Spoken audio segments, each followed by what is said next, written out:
안녕하세요. 중국 소식을 누구보다 빠르게 전달드리는 중꺼안꺼입니다. 풋볼신문의 한바오 기자는 소셜 플랫폼의 최근 축구 국가대표팀 명단에서 중국 국민들의 기대가 컸던 기화 선수 엑손이 탈락하게 됐다고 밝혔습니다. 이번 전지훈련도 카타르에서 열리는 아시안컵을 염두하고 있는 가운데 명단에는 기아 선수 엑손과 페르난도가 또 빠졌다는 사실이 드러났고, 이 가운데 엑손은 2년 연속 중국 대표팀 명단에 빠졌고 월드컵 예선 탈락에 이어 아시안컵에서도 또 결장했으며, 페르난도는 중국팀이 코치를 바꾼 이후 단 한 번도 소집된 적이 없어 더 이상 양꼬비치의 계획이 포함되지 않는다는 점을 보여줬습니다. 이 움직임은 한동안 외부 세계에서도 논란을 불러일으켰고, 그렇다면 현재 중국은 이전 축구 국가대표팀에 귀화한 선수 중 무혈족 귀화 선수는 모두 사라진 셈인데요. 귀화 선수들에게 수많은 납세자들의 돈이 지출되었고, 종합적인 계산을 거쳐 2019년 1차 귀화 프로젝트의 총 비용은 25억 위안에 가까워질 것이고, 이는 약 한화로 4,500억 원가량입니다.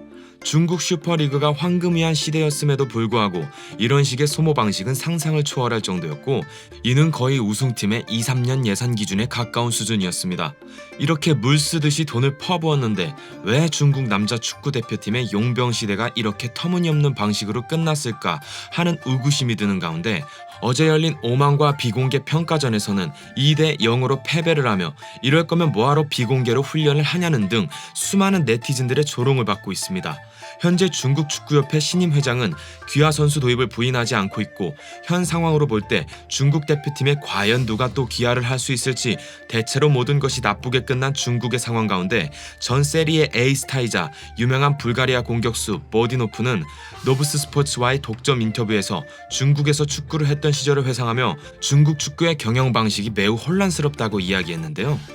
Парите от Китай. Каза в Китай, там е живот в комикс, така го описваш и ти. Това ли е най... Вижте, азиатците и китайци са много различна нация и като отношение, като менталитет. Ти трябва да се преводяваш върху към тях, не те към тебе. Ти си чужденец, а те не ги интересува нищо. Но пък ако те приемат, са много, как да кажа, приемат те наистина. Ако те приемат ли те, до гроб те приемат. А защо е толкова тежко? Не, те никой не вярваше. Значи, всички българи, които бяха там, и Ясен Петров, Шелата, помощник, всички помощници, които бяха там, аз се чувах с тях.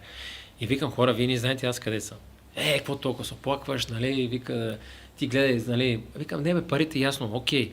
Ма викам, вие... Колко беше голямо градчето? 1,5 милиона, това е село за Китай. Виж колко съм мокър. А гледай какво става. Тук, значи аз имах 4-5 чифта обувки, само за графата сменях 2 чифта. По време на матч аз бях станал 75 кг. Бях се като кожа кост бях станал. Едно, че няма какво да ядеш, само ориз ядех и пилешко. Чикен. На лагер сме играем с Гринтаун, те на Здравко, Фоси. Той треньор там и треньор на вратарите беше. И два се вече заспивам, 2 часа през нощта ми звъни телефона. И мистер Чао, президента, звъни. Преводача. Кам, вика, трябва да дойдеш. Викам, къде 2 часа? Вика, президента иска да види мистер Чао. Към 2 часа през нощта, мистер Чао да му види. И аз обличам се там, слагам мансуга и отивам 2 часа през нощта. И мистер Чао се изпънва така на един диван и с книгата на Свен Горан Ериксон, така държи книгата. И той вика, сега вика, ще ти прочете, вика, една глава, вика, от това, като тренирал Свен Горан Ериксон, как ги тренирал, какво правил, вика, това ще го прочете, вика, и ще обсъдиме. Книгата на китайски, този продавач ми превежда. 2 часа през нощта краси. А ме ми се спи! И слушам аз. Легам, а то аз така съм застанал на футьола. И мистер Чао се опънал на дивана с книгата и чете. И той ми превежда. И той ми превежда. И аз викам, ама една глава, ти можеш? Една глава, ти съм стоял половин час. И вика, come on, tomorrow, вика, win. И как викам Уина, викам, вима събудихте, викам 2 часа, сега викам 3 часа, 3,5 стана, викам, какво камон, викам, аз кога ще става, викам, сутринта трябва да има тренировка, нали, защото късен матч беше. 이 내용은 불가리아 현지 매체에 영상이 업로드되며 새벽 2시에 책을 읽어주는 중국 상사라는 제목의 헤드라인을 실어 그야말로 국제적 망신을 얻었습니다. 위 발언에 대해 중국 네티즌 또한 각각 상반된 반응을 보였습니다. 어쩌면 구단주는 외국인 선수가 유럽 출신이라 생체 시계를 고려해서 우리는 새벽에 유럽은 오후니까 특별히 외국 선수에게 이 시간에 불러야 한다고 생각하는 것 같아.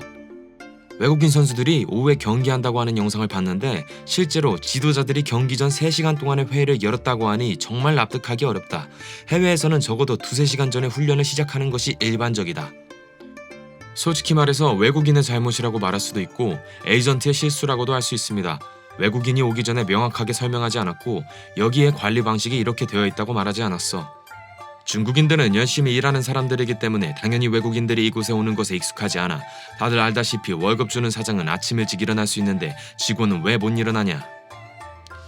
한밤중에 깨워서 책을 읽는 것이 축구를 하는데 어떻게 도움이 되는지 묻고 싶다. 그렇다면 중국 축구는 벌써 월드컵을 우승했을까?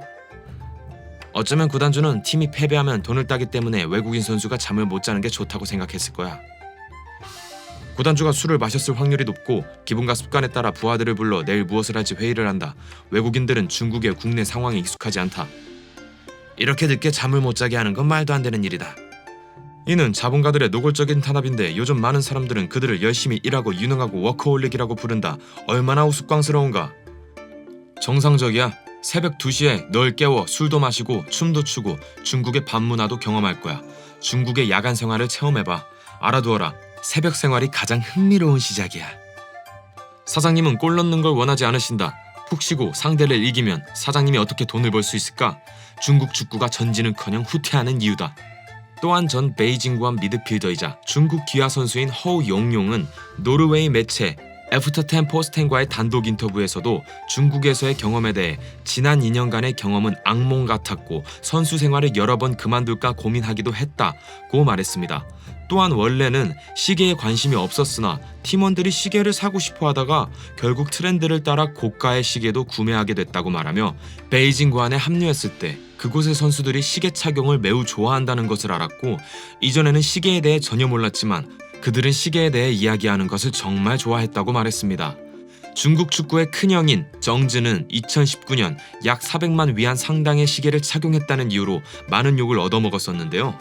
또한 허우용용은 고안에서 체불된 임금에 대해 이야기했는데 자신이 빚진 금액이 수백만 달러에 달했다고 말하며 동시에 노르웨이 여권이 있다면 임금을 지불하지 않을 수도 있지만 자신은 자국민이기 때문에 피파에 호소할 기회도 없고 우리 축구협회에 의지하는 것밖에는 할 수 없기 때문에 돈을 돌려받기가 더 어렵다고 밝혔습니다.